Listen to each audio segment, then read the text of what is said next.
ఒక లంజా కొడుకు కథ. ద ప్యారడైజ్ మూవీ నుంచి అయితే ఇప్పుడే గ్లిమ్స్ అయితే రిలీజ్ చేశారు. ఇది ఒక డిఫరెంట్ అటెంప్ట్ అని చెప్పొచ్చు నాని గారికి. ఎందుకంటే ఇట్లాంటి క్యారెక్టర్ వేయాలంటే కూడా గట్స్ ఉండాల. ఇది మన లంజా కొడుకు కథ అంట. ఆ డైలాగ్ ఏందో మరి ఆ స్టోరీ ఏందో మనకు తెలియదు, కానీ ఇట్లాంటి క్యారెక్టర్ యాక్సెప్ట్ చేయాలంటే గట్స్ ఉండాలి. నానీస్ వైలెన్స్ రోజు రోజుకి పెరిగిపోతుంది. అదే సినిమాకి పెరిగిపోతుంది. దసరా కావచ్చు, సరిపోదా శనివారం, మొన్న వచ్చిన 8-3 టీజర్ చూసుకున్నా కూడా బ్రూటల్ అర్జున్ సర్కార్గా ఒక రకమైన వైలెన్స్ కూడా చూపించాడు అందులో కూడా.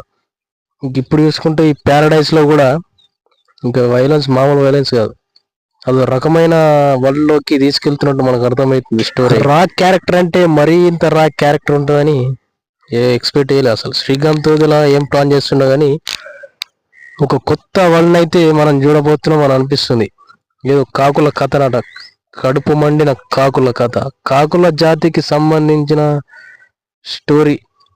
ఏదో మనకైతే డిఫరెంట్ గా అయితే అనిపిస్తుంది, ఒక డిఫరెంట్ అటెంప్ట్ అనుకోవచ్చు. సో చూడాలి మరి సినిమా ఎట్లా ఉంటుందో. మరి ఇది నెక్స్ట్ ఇయర్ అయితే రిలీజ్ అవుతుంది 26/3/26 డేట్ కి. చూద్దాం శ్రీకాంత్ తోదిలా ప్లాన్ ఏందనేది.